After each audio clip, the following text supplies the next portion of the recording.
necesitas.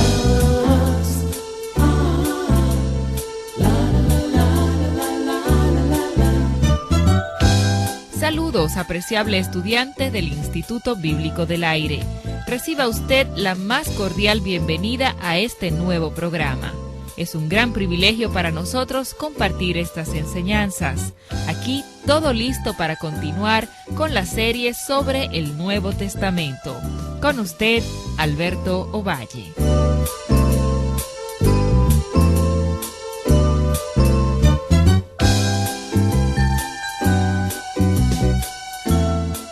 El Señor le dijo: Ve, porque instrumento escogido me es este, para llevar mi nombre en presencia de los gentiles, y de reyes, y de los hijos de Israel, porque yo le mostraré cuánto le es necesario padecer por mi nombre. Fue entonces Ananías, y entró en la casa, y poniendo sobre él las manos, dijo: Hermano Saulo, el Señor Jesús, que se te apareció en el camino por donde venías, me ha enviado para que recibas la vista y seas lleno del Espíritu Santo. Y al momento le cayeron de los ojos como escamas, y recibió al instante la vista, y levantándose, fue bautizado. Y habiendo tomado alimento, recobró fuerzas, y estuvo Saulo por algunos días con los discípulos que estaban en Damasco. En nuestra última lección, estimado amigo, vimos la emocionante historia de la conversión de Saulo de Tarso, quien llega a ser el gran apóstol Pablo. El libro de Hechos es llamado los Hechos de los Apóstoles, y es que algunos piensan que es porque aproximadamente la mitad del libro cuenta de los hechos de Pedro y la otra mitad habla de los hechos de Pablo. El apóstol Pablo es sin duda uno de los grandes líderes de la Iglesia del Nuevo Testamento. Él escribió la mitad del Nuevo Testamento. Él pone a la Iglesia del Señor Jesucristo en el mapa del mundo. Sin duda, él fue el más grande misionero que la Iglesia cristiana ha tenido, y leímos sobre su conversión en la última lección, en la primera parte del 9º capítulo del libro de los Hechos. En la segunda mitad del capítulo 9 de Hechos, leemos sobre lo que podemos llamar el seguimiento de la conversión del apóstol Pablo. Dios va a un viejo hombre llamado Ananías y le dice: quiero que vayas y bautices a un hombre llamado Saulo de Tarso. El nombre Saulo de Tarso llenó de terror el corazón de este viejo hombre, porque Saulo de Tarso era para esa primera generación de la Iglesia lo que Hitler significó para los judíos durante el Holocausto en Europa. Saulo de Tarso perseguía a los cristianos para ponerlos en prisión, para torturarlos, para matarlos. Él era un gran perseguidor.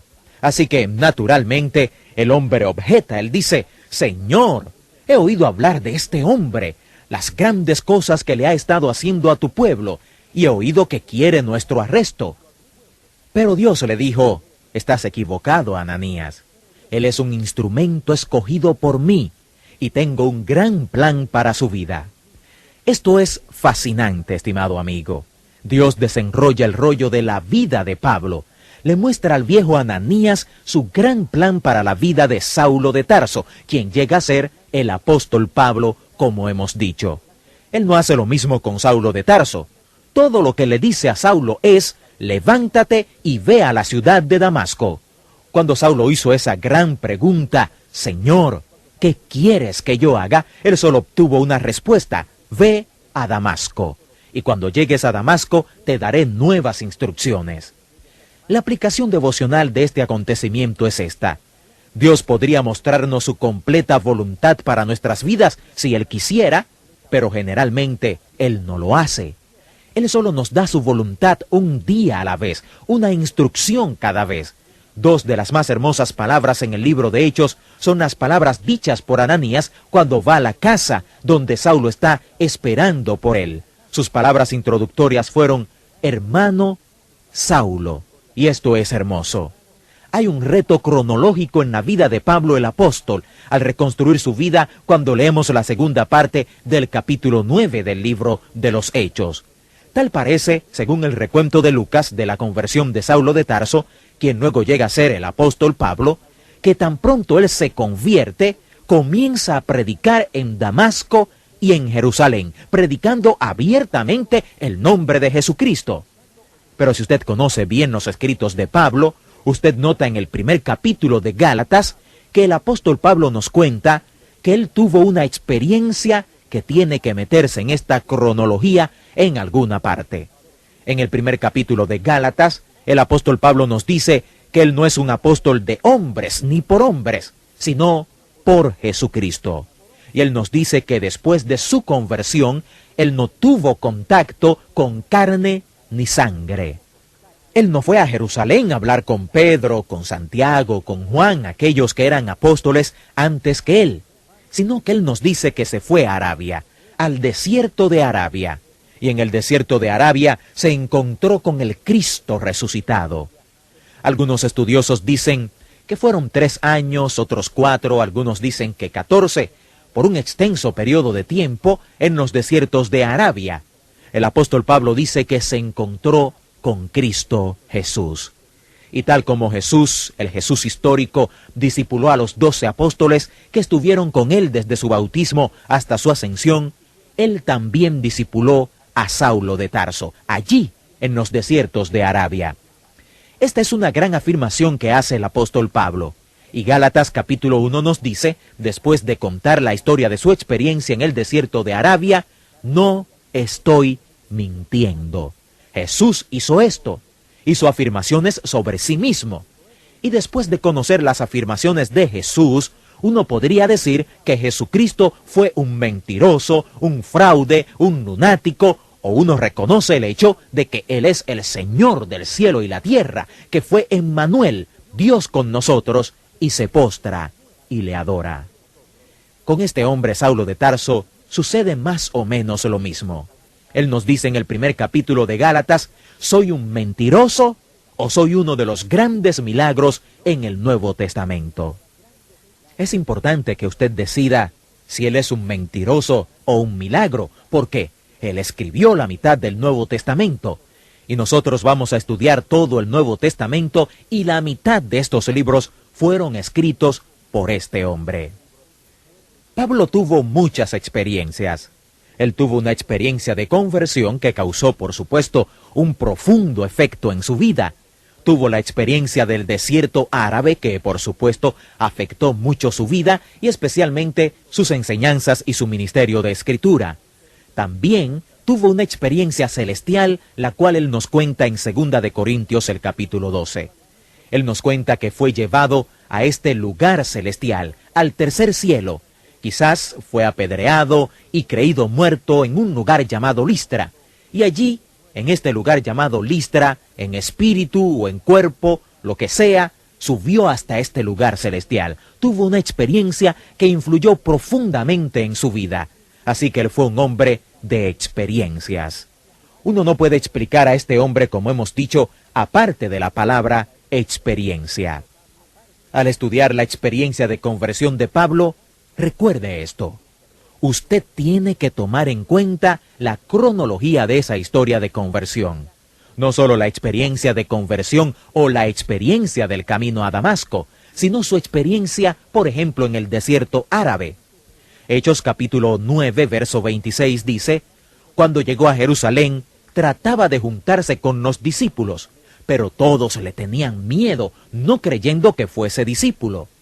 Entonces Bernabé, tomándole, lo trajo a los apóstoles y les contó cómo Saulo había visto en el camino al Señor y cómo en Damasco había hablado valerosamente en el nombre de Jesús. Y aquí es donde conocemos a otro hermoso personaje en el libro de Hechos. El libro de Hechos, ya lo hemos señalado, es llamado los Hechos de los Apóstoles porque habla del ministerio del apóstol Pedro y del ministerio del apóstol Pablo. Además de estos grandes líderes como Pedro y Pablo, tenemos muchos otros que debemos conocer al estudiar el libro de Hechos. Al estudiar este libro, recuerde familiarizarse con unos 50 personajes. Y este es uno de ellos, Bernabé. Su nombre significa hijo de consolación, y él fue realmente el primer compañero de Pablo en el ministerio cristiano. Uno lee en el recuento que después de la conversión, y quizás después de la experiencia en el desierto de Arabia, él regresó a Tarso, que era su pueblo natal. Mucha gente se había convertido en Antioquía, Y Bernabé estaba allí ayudando a instruir a estos nuevos convertidos, y recordó a Saulo de Tarso, y decidió que este hombre tenía que venir a Antioquía y enseñar a estos nuevos convertidos. Así que fue a Tarso y buscó diligentemente hasta que halló a Pablo, y cuando lo encontró, lo llevó con él a Antioquía y lo instaló en ese ministerio de la enseñanza. Fue Bernabé quien en verdad inició al apóstol Pablo en su gran ministerio de plantar iglesias. Y como vemos en la segunda parte de Hechos, es Bernabé quien intercede por Pablo ante los demás creyentes. De otra manera, los creyentes nunca hubieran aceptado a Pablo en el ministerio. Ahora, cuando uno considera la grandeza del ministerio de Pedro, por ejemplo, en el Evangelio de Juan, uno se fija que no hubiese existido un apóstol Pedro si no hubiera sido por un hombre llamado Andrés. Andrés fue el hombre que trajo a su hermano Simón a Jesús. Así que Pedro tuvo un gran ministerio, pero nunca lo hubiese tenido si no hubiera sido por su hermano Andrés. Y aquí tenemos lo mismo. Este hombre va a tener un gran ministerio, Pablo el apóstol, pero es posible que no lo hubiera tenido si no hubiera sido por este hombre llamado Bernabé, que tan pocas veces es nombrado. Bernabé era un hombre que siempre estaba animando a los demás, siempre levantándolos y animándoles para que pudieran hacer lo que Dios les había llamado a hacer. Así que vemos en el libro de los Hechos que tan importantes como son los Pedros y los Pablos son los Ananías, los Bernabés, aquellos que hacen posible que estos líderes hagan la obra. La pregunta importante siempre será no si debemos ser Pablo o Pedro, sino, como dijo el apóstol Pablo, Señor, ¿qué quieres que yo haga?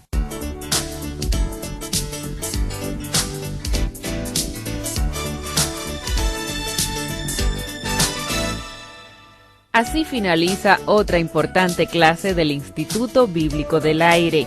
El IVA le ofrece gratuitamente a vuelta de correos notas impresas de esta serie sobre el Nuevo Testamento. También nos gustaría escuchar su testimonio de la forma en que estos estudios son de utilidad para usted.